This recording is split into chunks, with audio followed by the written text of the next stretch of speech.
చంద్రదర్శన దోష కారణము దాని నివారణ గురించి ఈ విధంగా చెప్పసాగిన.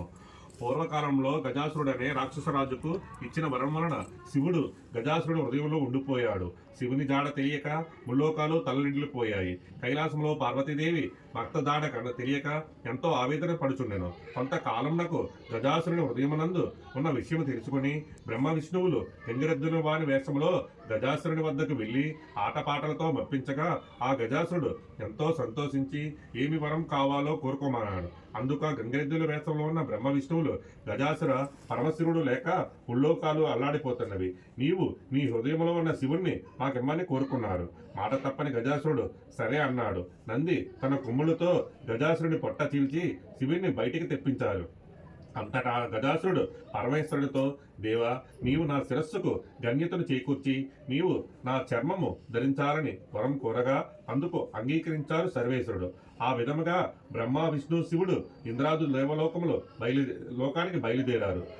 వినాయకుని జననము. కైలాసంలో పార్వతీదేవి భక్తరాక దేవతల ద్వారా తెలుసుకొని అభ్యంగన స్నానం చేసి పతికి స్వాగతం చెప్పాలని స్నానానికి తయారైంది. తన ఒంటికి నలుగు పెట్టుకున్న పిండితో ఒక బొమ్మను తయారు చేసి తన తపశక్తితో బొమ్మకు ప్రాణము పోసి ఒకరి వద్ద కాపలా ఉంచి ఎవరిని లోపలికి రానియవద్దని చెప్పి స్నానానికి వెళ్ళింది.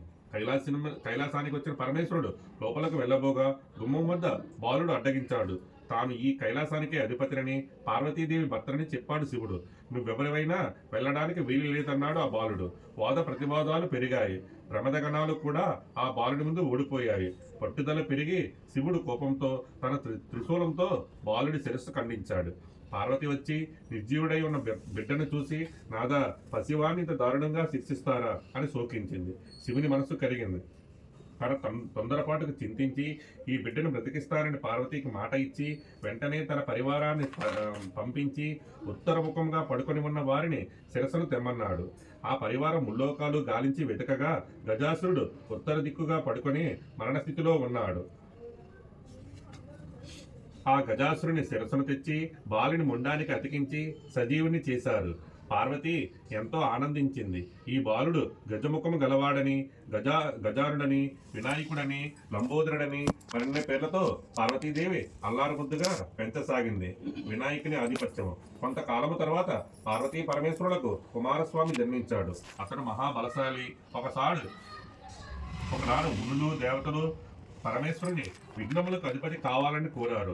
అప్పుడు వినాయకుడు కుమారస్వామి ఇద్దరు విఘ్నాధిపత్యముకు పోటీ పడ్డారు. అందుకు పరమేశ్వరుడు, కుమారులారా, ఈ ముల్లోకాల్లో గల పుణ్య నదులలో స్నానమాచరించి ముందుగా నా వద్దకు ఎవరు వచ్చేదరో వారికే విఘ్నాధిపత్యము దక్కుతుందని చెప్పగా కుమారస్వామి వెంటనే తన వాహనమైన నెమలపై ఎక్కి బయలుదేరాడు.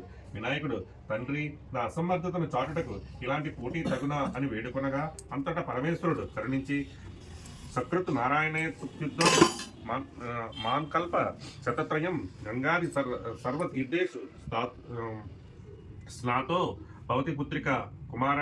నారాయణ మంత్రం ఒకసారి జపించిన వారికి ముల్లోకాలలో గల సమస్త నదులందు స్నానమాచరించిన ఫలితము కలుగునని చెప్పగా గణపతి కైలాసమునందే ఉండి నారాయణ మంత్రం జపిస్తూ తల్లిదండ్రులకు ముమ్మారు ప్రదక్షిణ చేయగా కుమారస్వామికి తాను వెళ్లే నదులకు గణపతి ముందుగానే వెళ్లి స్నానమాచరించి విధులు వస్తూ ఉండేవాడు. ఇది తెలుసుకొని తన అజ్ఞానానికి చింతించి కైలాసమునకు వచ్చి, తండ్రి, నా అజ్ఞానమును మన్నించి అన్నగారికే విఘ్నాధిపత్యము ఇవ్వమని వేడుకొనను. అంతటా పార్వతీ పరమేశ్వరులు సంతోషించి భాద్రపద శుద్ధ చతుర్థి నాడు గణపతికి 3,000,000 దేవతల సాక్షిగా విఘ్నాధిపత్యము ఇచ్చారు. చంద్రునికి శాపము. ఆనాడు సర్వదేశస్థులు విఘ్నేశ్వరుని తమ శక్తి కొలది కుడుములు, ఉండ్రాళ్ళు, పిండి వంటలు, పాలు, తేనె, పళ్ళు మొదలగు భక్ష్య భోజ్యములతో యథాశక్తి పూజించారు. విఘ్నేశ్వరుడు ఎంతో సంతోషించి తాను భుజించి తన వాహనమైన ముషుగుంబుకే ఎక్కి ముక్తాయాసముతో సూర్యాస్తమయం వేళకు కైలాసములకు వచ్చాడు. మాతాపితృలకు పాదాభివందనలు చేయి సంకల్పించగా ఉదరము సహకరించక నానా అవస్థలు పడుచుండగా శివుని శిరస్సును ఉన్న చంద్రుడు చూచి పకపకా నవ్వాడు.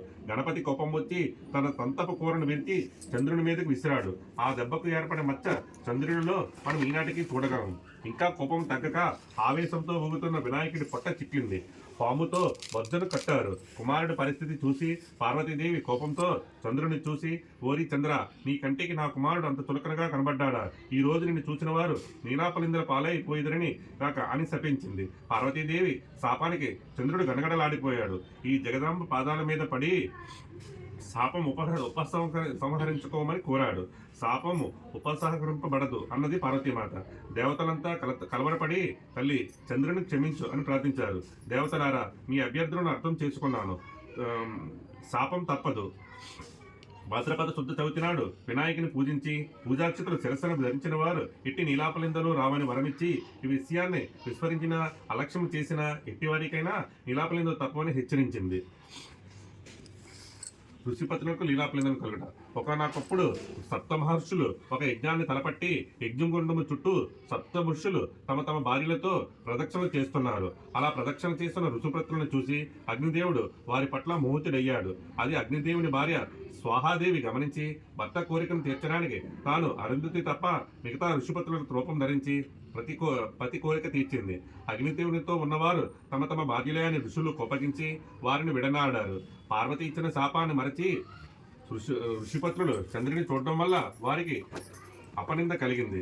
దేవతలు ఋషిపత్రుల దుస్థితిని పరమేశ్వరునికి చెప్పగా శివుడు జరిగిన దానిని ఋషులకు వివరించి వారిని సమాధానపరిచి ఋషిపత్రులను సంహరించాడు.